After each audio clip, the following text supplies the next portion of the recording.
Assalamualaikum warahmatullahi wabarakatuh. Perkenalkan, nama saya Fikri Sadrian, NIM 181024-2009 dari Program Studi Agroekoteknologi Fakultas Pertanian Universitas Andalas. Pada kesempatan kali ini, saya akan mencoba menjelaskan tentang jenis-jenis penelitian.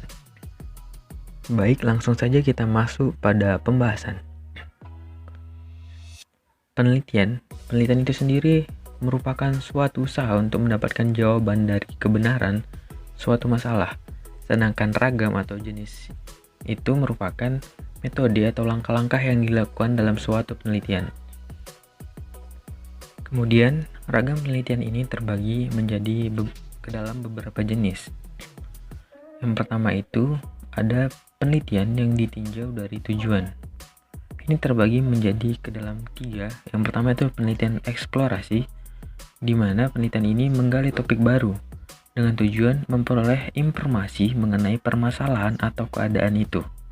Atau penelitian eksplorasi ini penelitian yang dilakukan oleh sekelompok orang dengan tujuan untuk menemukan sebab-sebab terjadinya suatu peristiwa atau menemukan masalah-masalah baru. Kemudian penelitian deskriptif. Penelitian ini menunjukkan gambaran suatu fenomena sosial, di mana meskipun ada informasi yang mengenai masalah atau keadaan tertentu, namun belum cukup terperinci. Nah, karena itu, seseorang mungkin tertarik untuk mengadakan penelitian yang lebih merinci terkait informasi yang telah tersedia. Atau penelitian ini merupakan penyempurnaan dari sesuatu penelitian yang telah dilakukan sebelumnya. Kemudian yang terakhir dari penelitian yang ditinjau dari tujuan itu yaitu penelitian analisis atau eksplanasi, di mana penelitian ini menjelaskan mengapa sesuatu terjadi. Kemudian penelitian ini mencakup analisis hubungan sebab akibat antara faktor yang hendak dipelajari. Kemudian analisis dapat didasarkan pada hipotesis yang telah dirumuskan. Yang kedua, penelitian yang ditinjau dari manfaat.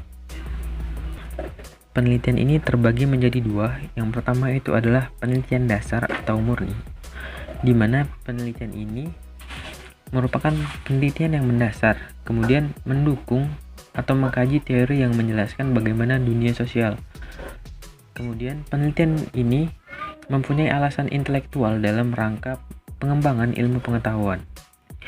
Penelitian dasar atau penelitian murni ini bertujuan untuk meningkatkan pengetahuan ilmiah atau untuk menemukan bidang penelitian baru tanpa suatu tujuan yang praktis, dan hasil penelitian itu tidak langsung digunakan akan tetapi dalam jangka panjang akan digunakan.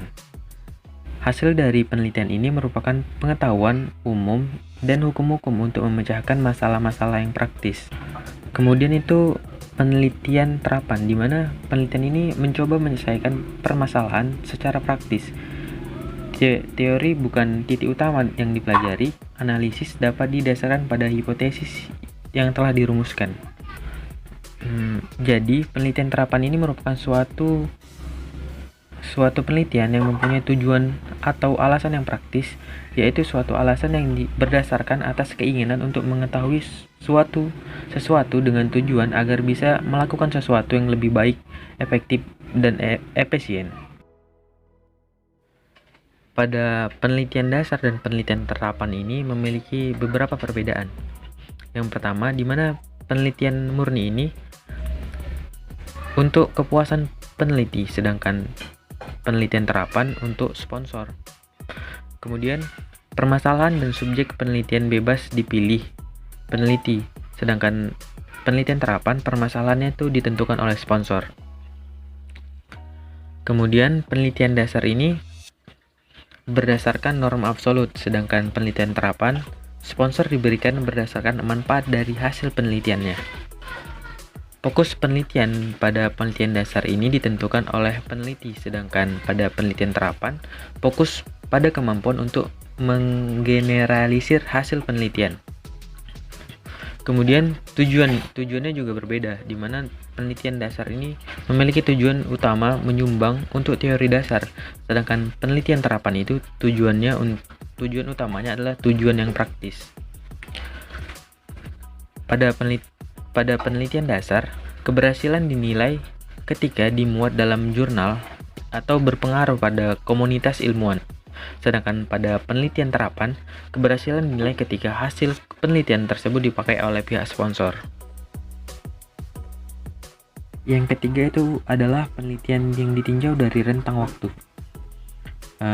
Terbagi menjadi 3. Yang pertama adalah cross-sectional research, di mana penelitian ini menunjukkan penelitian terhadap sebagian dari gejala atau populasi pada satu waktu tertentu. Biasanya mudah dan murah, tetapi tidak dapat meliputi perubahan sosial secara luas. Jadi pada penelitian ini kita dapat menggunakan faktor yang berbeda, tetapi kita dapat menggunakannya dengan waktu yang sama. Kemudian yang kedua adalah longitudinal research, di mana penelitian ini merupakan penelitian terhadap suatu gejala sosial dalam jangka waktu tertentu yang dilakukan lebih dari sekali. Penelitian ini lebih rumit dan lebih mahal, tetapi efektif untuk melakukan perubahan yang terjadi pada suatu periode waktu yang panjang dan informasinya akan lebih kaya atau lebih luas. Penelitian ini juga terbagi menjadi beberapa jenis. Yang pertama adalah panel studi, di mana pengamatan atas kelompok orang yang sama dalam waktu yang berbeda. Kemudian time series, pengumpulan jenis informasi yang sama tentang perubahan gejala dari sekelompok orang dalam waktu yang berbeda sehingga dapat dilihat ada atau tidaknya perubahan dalam kelompok itu. Yang ketiga adalah cohort study, di mana pengamatan atas perubahan gejala pada sejumlah responden dengan karakteristik yang sama yang dapat dilihat dari pengalaman hidup yang dimiliki oleh peneliti. Yang ketiga dari penelitian yang ditinjau dari rentang waktu adalah case study, di mana penekatan terhadap kasus-kasus tertentu selama satu rentang waktu yang terbatas. Kemudian data yang dikumpulkan dalam penelitian ini sangat rinci dan variatif. Yang keempat, penelitian yang ditinjau dari teknik pengumpulan data. Yang pertama itu experimental research, di mana subjek penelitian terbagi dalam 2 atau lebih kelompok. Kondisi termanipulasi atau memberikan perlakuan secara khusus bagi salah satu kelompok untuk dapat disimpulkan berbagai perbedaan reaksi terhadap berbagai perlakuan yang berbeda dari penelitian tersebut. Kemudian yang kedua ada survei, di mana peneliti mengajukan pernyataan tertulis dalam bentuk kuesioner atau wawancara lisan yang hasilnya direkam. Kemudian data terkumpul dianalisis dalam bentuk presentasi, tabel, dan grafik yang akan nantinya diperoleh gambaran tentang pemikiran subjek penelitian terkait dengan topik yang diajukan. Biasanya menggunakan sampel atau sekelompok kecil dari suatu populasi, sehingga data dari sampel data digeneralisir untuk populasi. Yang ketiga, konten analisis, di mana peneliti mengumpulkan data dan informasi dari material bersifat simbolis seperti gambar, film, teks, lirik, dan lagu. Kemudian, peneliti sebelumnya mengidentifikasi bentuk materi yang akan dianalisis seperti buku, majalah, sinetron, dan sebagainya, lantas membuat sistem untuk merekam aspek-aspek penting di dalamnya, kemudian menampilkan hasil temuan yang terukur dalam tabel ataupun grafik.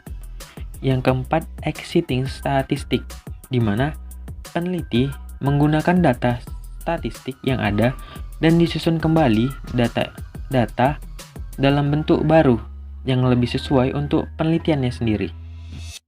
Yang kelima itu fleet research, di mana penelitian ini tidak memulai dari perumusan masalah, tetapi dari memilih kelompok masyarakat yang akan diteliti.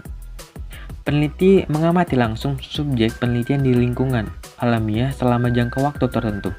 Kemudian peneliti membuat catatan berkala berdasarkan kegiatan atau kejadian sehari-hari sehingga peneliti memperoleh fokus penelitiannya. Yang keenam, historical comparative research, di mana peneliti mengumpulkan data yang jelas aspek-aspek kehidupan sosial dalam periode-periode yang berbeda atau bentuk-bentuk kebudayaan yang berbeda.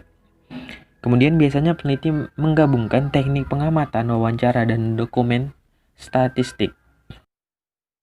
Yang keenam, historical comparative research, di mana peneliti mengumpulkan data yang jelas aspek-aspek kehidupan sosial dalam periode-periode yang berbeda atau bentuk-bentuk kebudayaan yang berbeda. Kemudian biasanya peneliti menggabungkan teknik pengamatan, wawancara, dan dokumen statistik. Yang kelima, penelitian berdasarkan bidang yang diteliti. Ini dibagi menjadi dua. Yang pertama, penelitian sosial. Merupakan penelitian secara khusus meneliti bidang sosial seperti ekonomi, pendidikan, hukum, dan lainnya. Kemudian yang kedua ada penelitian eksakta, yaitu penelitian secara khusus yang meneliti bidang eksakta seperti kimia, fisika, dan lainnya. Yang keenam, penelitian yang berdasarkan tempat penelitiannya.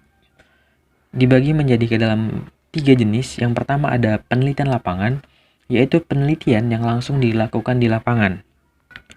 Kemudian penelitian kepustakaan, yaitu penelitian dengan menggunakan literatur, baik berupa buku, catatan, maupun laporan hasil penelitian. Yang ketiga yaitu penelitian laboratorium, yaitu penelitian yang dilaksanakan di laboratorium dan bersifat eksperimen ataupun percobaan. Yang ketujuh, penelitian yang berdasarkan spesialisasi bidang ilmu. Dibagi menjadi beberapa jenis. Yang pertama adalah penelitian bisnis, merupakan penelitian yang dilaksanakan dalam bidang bisnis seperti akunting, keuangan, manajemen, dan pemasaran. Yang kedua adalah penelitian komunikasi, merupakan penelitian yang dilaksanakan dalam bidang komunikasi seperti komunikasi massa dan bisnis, kehumasan, dan periklanan.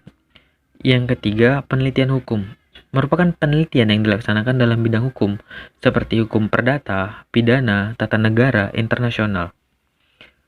Kemudian penelitian pertanian merupakan penelitian yang dilaksanakan dalam bidang pertanian seperti agribisnis, budidaya tanaman, hama tanaman, dan agronomi. Kemudian yang terakhir adalah penelitian ekonomi, merupakan penelitian yang dilaksanakan dalam bidang ekonomi seperti ekonomi mikro, makro, dan pembangunan. Terima kasih telah mendengarkan materi yang saya sampaikan mengenai ragam-ragam penelitian.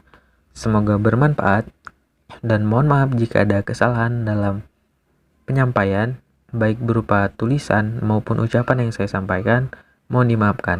Sampai ketemu lagi di lain kesempatan. Wassalamualaikum warahmatullahi wabarakatuh.